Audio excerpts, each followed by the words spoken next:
Salut à tous, ça fait longtemps que j'ai pas sorti de vidéo sur Capture One, j'étais très occupé à tester les fonctionnalités de mon nouvel appareil photo, le Fujifilm X-T30. D'ailleurs, si vous n'avez pas vu la vidéo qui présente les avantages et les inconvénients de cet appareil, je vous invite à aller la voir. Et puis là, je vais vous montrer dans cette vidéo 5 façons de créer des masques sur Capture One. Comment cette vidéo va être organisée? Bien, dans un premier temps, je vais vous parler des techniques les plus utilisées pour créer des masques, et puis, vers la fin de la vidéo, j'espère que vous apprendrez de nouvelles techniques pour pouvoir en créer. Première astuce pour pouvoir créer un masque, et sans doute la plus connue, c'est la création de masques manuels. Alors, pour créer un masque en mode manuel, eh bien, il suffit ici de cliquer sur le plus, ça nous ajoute un masque qui s'appelle Adjustment Layer 1. Par défaut, vous voyez que ce masque s'applique nulle part. Pour le voir, il suffit d'appuyer sur la touche N de son clavier. Et puis, vous voyez que rien ne se passe. Maintenant, si je prends ici mon pinceau, je peux aussi faire B pour l'activer, eh bien, ça m'affiche un pinceau. Je peux faire un clic droit, sélectionner la taille de mon pinceau, la brutalité, entre guillemets, de mon pinceau, l'opacité de mon pinceau, et puis le flow. Donc moi, par défaut, je travaille avec un flow relativement réduit, aux alentours de 4-5%. L'opacité, je la laisse à 100%, hardness à 0%, parce que pour du paysage ou du portrait, c'est très peu flatteur d'avoir une dureté très importante, et puis la taille, en fonction de ce que j'ai à peindre. Donc une fois que j'ai fait ça, je peux revenir sur ma photo et puis commencer à peindre. Et là, vous voyez que j'ajoute du rouge sur mon arrière-plan. Donc ce rouge, je l'ai parce que j'ai appuyé sur la touche M. Si je réappuie sur la touche M, je ne l'ai plus. Si j'ai envie de peindre beaucoup plus rapidement, je peux tout simplement augmenter mon flow, à 100%, ce qui fait que dès le premier coup de pinceau, eh bien, il va y avoir le masque qui va se mettre complètement. Voilà, je peux sélectionner mon ciel de façon très grossière. Donc ça, c'est la première catégorie, c'est le masque en mode manuel. Je peux renommer les calques. Deuxième possibilité pour pouvoir faire la même sélection du ciel, mais de façon plus rapide, c'est d'utiliser des formes. Et on a deux formes principales sur Capture One. On a les gradients et on a les masques radio. Donc on va encore créer un nouveau calque en appuyant sur le plus. Et la deuxième méthode, on va utiliser les formes. Donc d'abord, le gradient, le plus utilisé sans doute. On clique et on glisse jusqu'à ce que la barre du milieu se retrouve, dans notre cas, bien, sur l'horizon. Pourquoi? Si on appuie sur M, vous voyez que la partie qui va être masquée, ça va être tout ce qu'il y a au-dessus de la barre du milieu. Et la barre du dessous correspond finalement au fondu qu'il peut y avoir entre la zone masquée et puis la zone non masquée. Donc moi, si j'ai pas du tout envie d'avoir de fondu, mais plutôt quelque chose d'assez abrupt, une transition, je vais rapprocher en faisant Alt, clic sur la troisième barre, la barre du bas.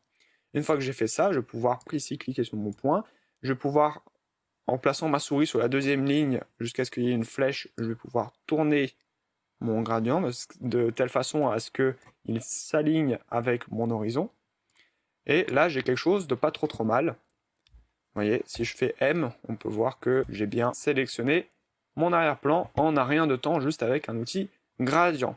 De la même manière, si on fait un troisième... Alors ça, pardon, je vais les nommer pour rester un petit peu organisé. Donc ça, c'était le gradient. Et là, ça va être le radial. Pour créer un masque radial, on va cliquer ici sur Draw Radial Gradient Mask. Et là, on va cliquer sur la photo et puis glisser. Vous voyez que par défaut, ça masque autour de ma zone. Si j'ai envie d'inverser ça, je peux faire un clic droit ici sur mon calque et puis faire Invert Mask. Ce qui fait que maintenant, la chose qui sera sélectionnée, ce sera l'intérieur. La première ligne, ça correspond finalement à la zone qui sera, alors dans le cas où on est dans cette zone-là, la zone qui sera complètement impactée par le masque. Ici, cette deuxième ligne, c'est soit pour tourner, soit en se mettant sur les points pour agrandir notre sélection. Et puis la troisième, c'est pour faire un effet de transition plus ou moins abrupt. Vous voyez que si je rapproche ici cette troisième ligne de là, il y a très peu de transition entre la zone sélectionnée et la zone qui n'est pas sélectionnée. Alors que si je fais ça, vous voyez que si je me mets par exemple ici sur Display Grayscale Mask ou alors Alt-M, on peut voir que on passe vraiment du blanc au noir, mais en passant par tous les niveaux de gris. Maintenant, on va voir la troisième méthode, c'est une méthode relativement sympathique, qui consiste à se dire, tiens, par exemple, alors je reviens sur Always Display Mask, vous voyez que là, pour le coup, j'ai sélectionné mon ciel, donc je peux diminuer la luminosité du ciel, augmenter la dose de bleu, et puis je me dis, pourquoi pas travailler maintenant uniquement sur mon premier plan, c'est-à-dire les arbres qui sont très sombres, etc., et augmenter la luminosité. Donc pour ça, j'ai pas envie de recréer un gradient, d'inverser, etc. Je peux tout simplement copier le travail que j'ai déjà fait, puis l'inverser. Donc pour ça, il existe une fonction très pratique. Donc on va créer un masque qui s'appelle Adjustment Layer 1. On va tout de suite le renommer. On va le nommer par exemple premier plan. Voilà. Et là, on va venir faire un clic droit dessus et faire Copy Mask from, et là, Gradient. Et là, vous voyez que, eh bien, on n'a aucune différence entre notre calque gradient et notre calque premier plan. C'est normal. Mais maintenant, ce qu'on peut venir faire, c'est faire un clic droit et faire Invert Mask. De telle manière à ce que, eh bien, maintenant, on ait un gradient, mais uniquement sur cette zone-là. Ici, au niveau du gradient, si je fais M, je vais par exemple pouvoir baisser si je trouve que le ciel est trop lumineux. Bon, là, c'est pas le cas, c'est une mauvaise image. Mais je pourrais tout à fait diminuer la luminosité dans le ciel, parce qu'il est trop lumineux, et puis venir sur mon premier plan, et puis peut-être, vous voyez, déboucher le premier plan. Alors là, c'est vraiment très forcé, du coup, c'est plus du tout joli, mais c'est vraiment pour vous montrer à quoi ça peut servir le fameux copy from. Quatrième méthode pour créer des masques. Alors en l'occurrence, il ne s'agit pas d'une méthode pour créer des masques, mais plutôt pour affiner des masques. Il s'agit de la méthode LumaRange. LumaRange, dans quel cas ça s'applique? Ça s'applique dans le cas où vous avez une différence de luminosité importante entre ce que vous voulez sélectionner dans votre masque et ce que vous ne voulez pas avoir dans votre masque. Donc, on vient sur notre calque gradient et on clique sur LumaRange. Vous voyez qu'il y a ce petit outil qui apparaît. On peut voir à gauche de l'outil qu'on a les basses lumières. Et puis ici, c'est nos hautes lumières. Et vous voyez qu'ici, la zone grisée, c'est la zone qui est affectée par le masque. Donc maintenant, si j'ai envie que seules mes hautes lumières soient sélectionnées et pas mes basses lumières qui correspondent à mes arbres, eh bien j'ai juste à tirer mes basses lumières de telle manière à ce que la zone grise ne vienne pas au niveau de mes basses lumières. Et vous voyez qu'en tirant, là j'avais mes arbres qui étaient rouges, c'est-à-dire sélectionnés, et là, vous voyez que j'ai déjà mes arbres qui sont beaucoup plus noirs, c'est-à-dire non sélectionnés. Si je vais trop loin, vous voyez que je commence à perdre des informations, je commence à désélectionner mon ciel, donc il ne faut pas que j'aille trop loin non plus, mais quelque chose comme 74, ça me paraît bien. Le curseur du bas, ça correspond à la zone de transition, si vous voulez une transition plus ou moins abrupte, donc là je vais la laisser à peu près comme ça. Une fois qu'on a fait ça, il faut bien sûr sélectionner Apply, et là vous voyez que au niveau du ciel, c'est plutôt correct, on a une bonne sélection. Si vous voulez savoir exactement comment est votre sélection, vous pouvez ici toujours cliquer sur le petit œil et faire Display Grayscale Mask. Et là, vous voyez donc qu'on a une sélection qui est quand même très très bien, vous voyez, au niveau du ciel, mais on a ici désélectionné une partie. Pourquoi pas combiner les techniques, c'est-à-dire combiner les techniques de gradient, de LumaRange, avec la première technique qu'on a vue, qui est une technique manuelle. Donc pourquoi pas, sauf que si on fait ça, vous allez voir que Capture One nous affiche un message de warning qui dit Do you want to rasterize the mask? C'est-à-dire, voulez-vous rastériser, je ne sais pas comment on peut traduire ça, le masque.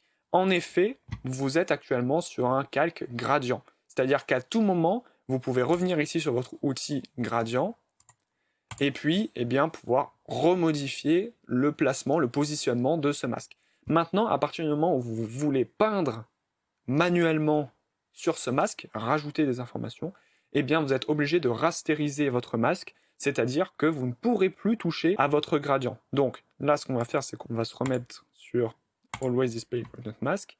Là, ici, on va sélectionner notre pinceau. Voilà, on va faire un clic droit sur le masque gradient et puis on va faire Rasterize. À partir de là, vous voyez que le petit soleil qui correspondait au LumaRange a disparu, c'est normal. Maintenant, on est sur quelque chose, une sélection sous forme de pixels. On ne pourra plus rien modifier ni au niveau du LumaRange ni au niveau du gradient. On sélectionne notre pinceau et puis maintenant on peut peindre pour venir un petit peu corriger notre ciel. Voilà, là on est sur quelque chose de bien. J'ai peut-être fait des petites erreurs ici. Je peux revenir CTRL-Z puis venir vraiment peindre là où ça m'intéresse. Voilà, donc là j'ai une sélection parfaite de mon ciel. Donc ça c'était la quatrième technique, le LumaRange. Maintenant on va voir une technique qui est peut-être un petit peu moins connue et qui consiste à faire une sélection en fonction de la chrominance, c'est-à-dire des informations de couleur. Alors pour ça, on va ici aller dans notre onglet Color et là on va se retrouver ici dans Color Editor ou éditeur de couleurs. Je vais peut-être revenir sur mon image. on va venir ici prendre la pipette, sélectionner la couleur qui nous intéresse. Donc là, par exemple, si j'ai envie de booster eh bien, le rouge dans l'image, je vais pouvoir venir ici, cliquer sur la couleur qui m'intéresse. Vous voyez que c'est globalement ce rouge-là qu'on va retrouver dans le ciel. Et puis, ça m'a fait une sélection relativement impeccable de ma couleur.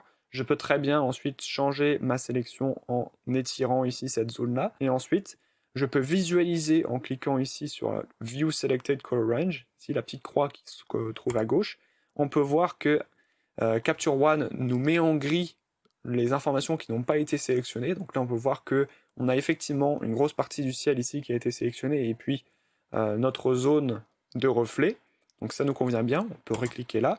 Et maintenant, ce qu'on peut faire, c'est venir ici, cliquer sur les 3 points et faire Create Mask Layer from Selection.